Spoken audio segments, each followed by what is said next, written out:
Hello and welcome into the RotoWire Esports Show. I'm Andrew Laird, joined as always by Ethan Sexton, today to talk about Thursday's two-game LCK slate. Man, I want the LPL to come back. I said yesterday that they were coming back this weekend. I was completely wrong about that. They come back Monday. We'll have two gamers for the early part of the week. But this time next week, we'll be talking about bigger slates, which will be more fun. Yeah. So I was just telling you, I sent you a big DFS screenshot today. I won 7 cents in some tournament with the First Blood. I think that's the dollar entry. Tied for basically the last cashing spot with way too many people. But yeah, I was saying I don't know if 7 cents is better than zero. It was pretty funny, the image, just as an image, it's pretty good, right? And then you get the email from DraftKings. Your winnings have been deposited. Yeah, into your congratulations. account. 7 cents. Yeah, great. Thanks, DraftKings. Yeah, appreciate you. Really appreciate it. It was a weird slate. We basically got it completely wrong. Not completely wrong, but Damwon won 2-1. We figured that was an easy sweep. Fredit Brion sweeps Sandbox, which. The only reason the only way I won 7 cents is that I made a Damwon Brion lineup only because it fit. This was not any sort of lineup of I'm going to try to get special and win this thing. I pretty much was just let me just throw this in because this is the right combination. It turned out to be the two winning teams.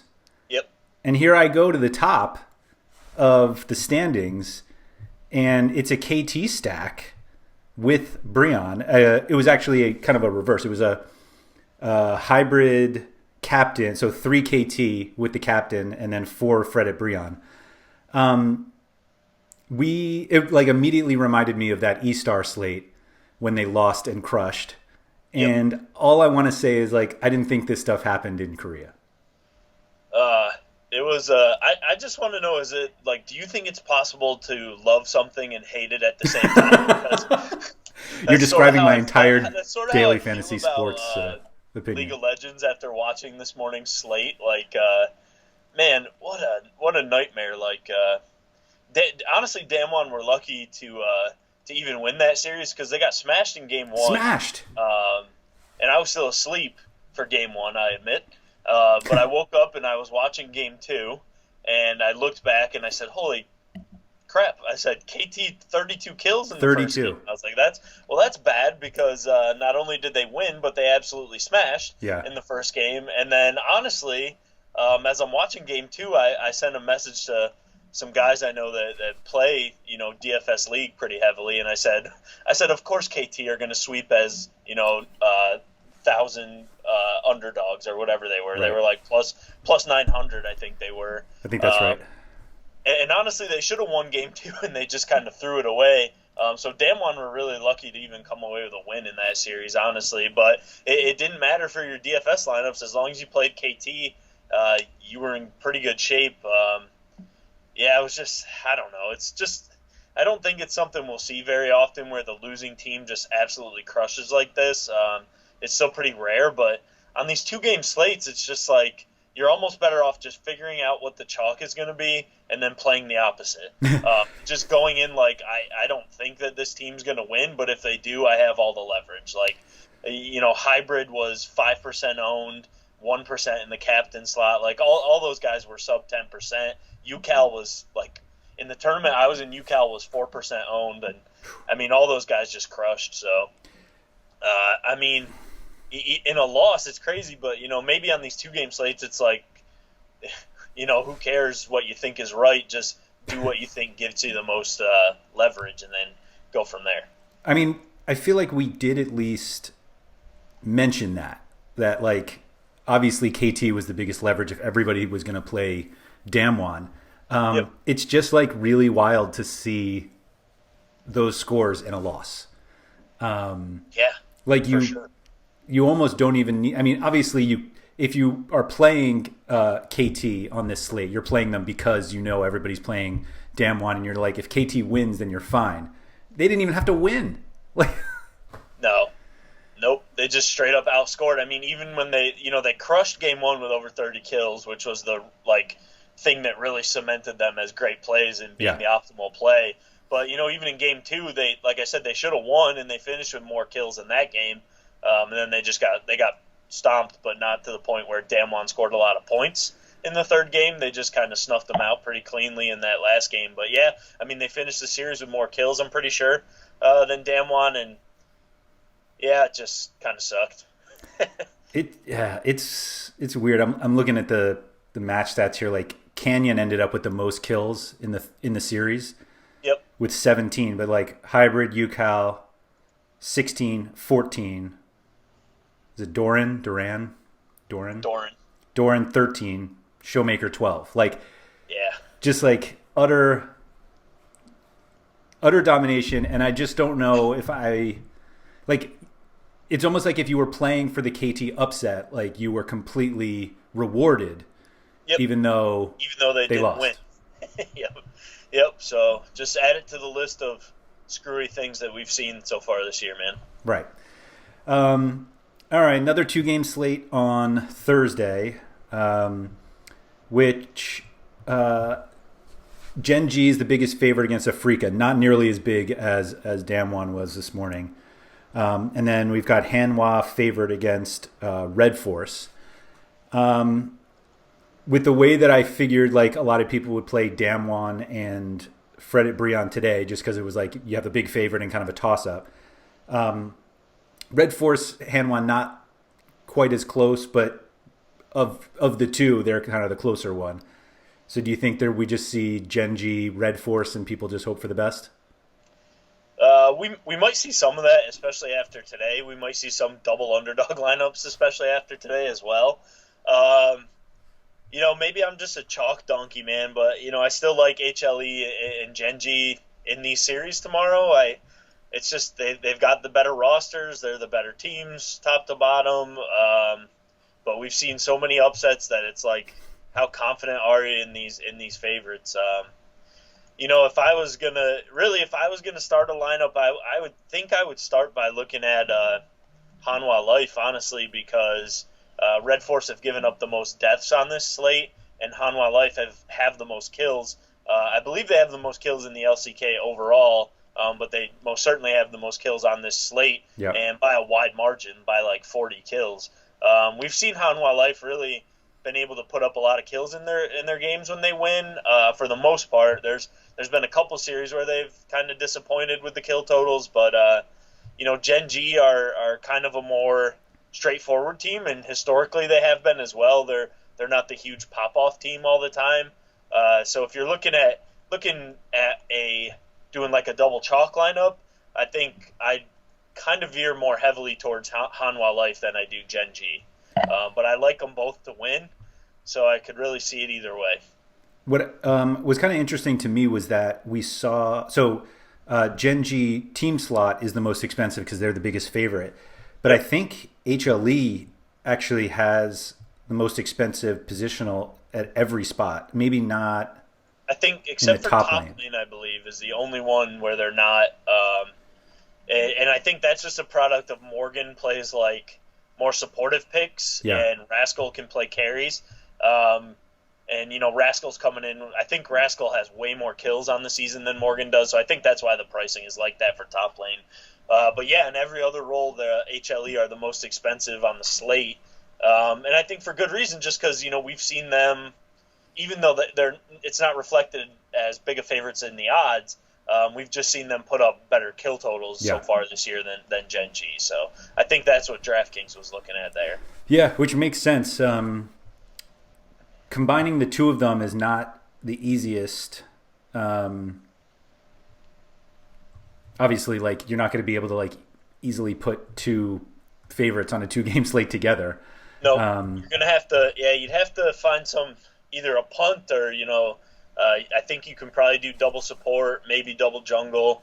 But yeah, it's not all. Of course, it's not always the easiest thing when you got to try to jam in two favorites. That's for sure. Yeah, I'm more thinking along the lines of like a one-off than I am trying to trust either Red Force or Afrika.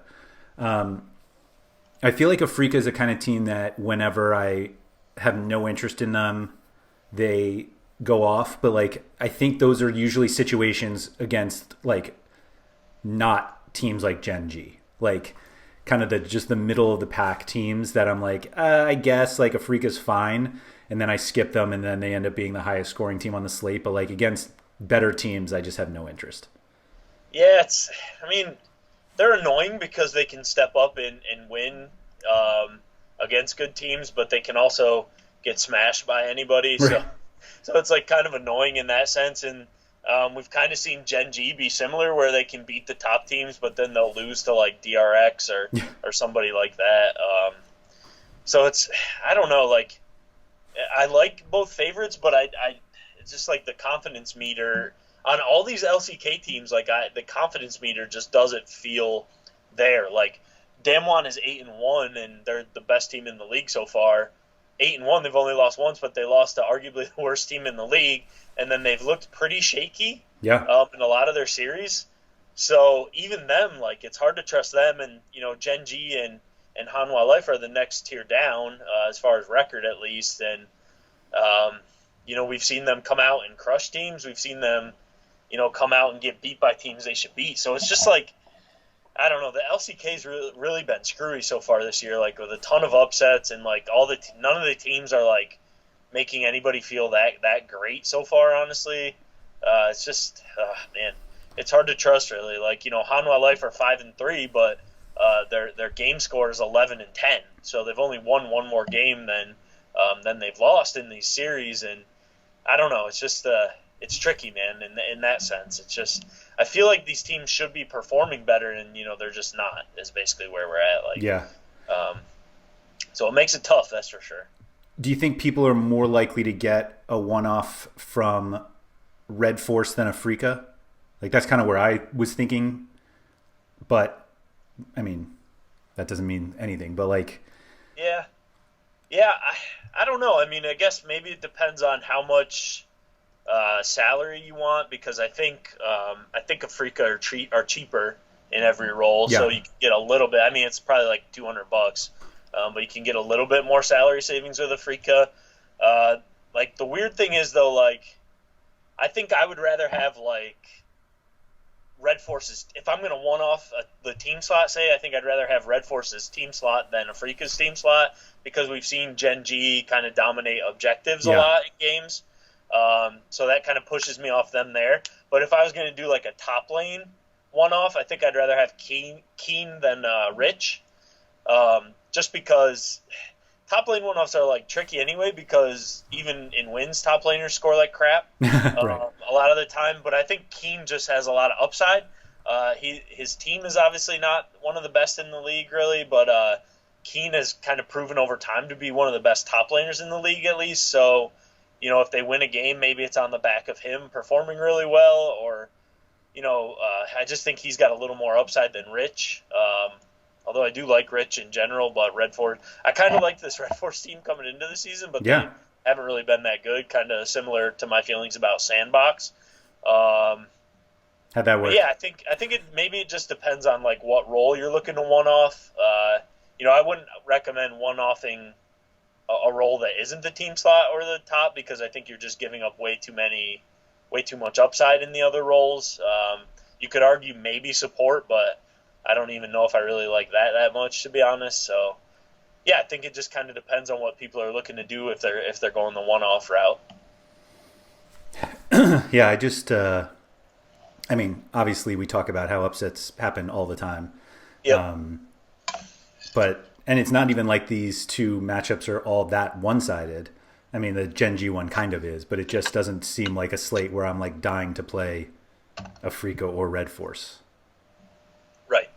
I mean, I'm not either, man. Like I said, maybe I'm just being a chalk donkey, but I just see I just see Hanwha Life and Gen G winning.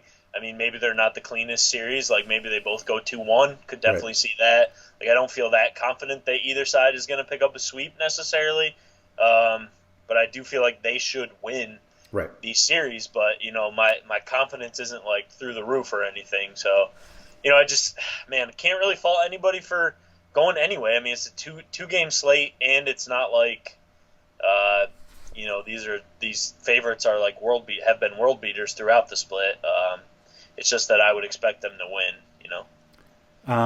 In the event that Genji easily rolls Afrika with few kills, like, do you think that's more likely so that you game stack Red Force Hanwha? I know, not you, but if somebody was asking you about it. I think so. I mean, I think that's the series that ends up with more kills, if I had to guess. Just because, Hanwha have a lot of kills on the season. Right. But, Red Force, they like to cough them up, but they're not so great at getting kills themselves. I think we talked about this before. Yeah. So, like, in that sense, Afrika and Genji are maybe the more evenly matched on paper series, but is that series going to have the same? I don't think that series is going to end with the higher kill totals when it's all said and done. Yeah, that's what I was thinking. Would be my guess. Yeah. So, I don't know, man. It's kind of a... It's a 2-game LCK slate. It's a tough one. Yeah, it's a tough one. That's right. There's no clear favorite like that you feel really great about, and then we've seen all these upsets. It's only 2 games, so basically what I'm saying is, why'd we do this video? Just go wherever you want, people. If you've enjoyed what we said, other than just play whoever you want, if you could please hit the like button below. Feel free to subscribe to all of the RotoWire videos that we do for a whole bunch of sports, including soccer, NBA, NHL. There's some baseball ones starting up as well, so feel free to get in those. If you are not a RotoWire subscriber and would like to try us out for free for 10 days, no credit card required, just go to rotowire.com/pod, P-O-D, and get you access to all the sports we cover, as well as our subscriber Discord, which always has some pretty good conversations for all the sports that anybody's interested in. So, Ethan, thank you for that, and good luck on Thursday. All right, same to you, man. I need it.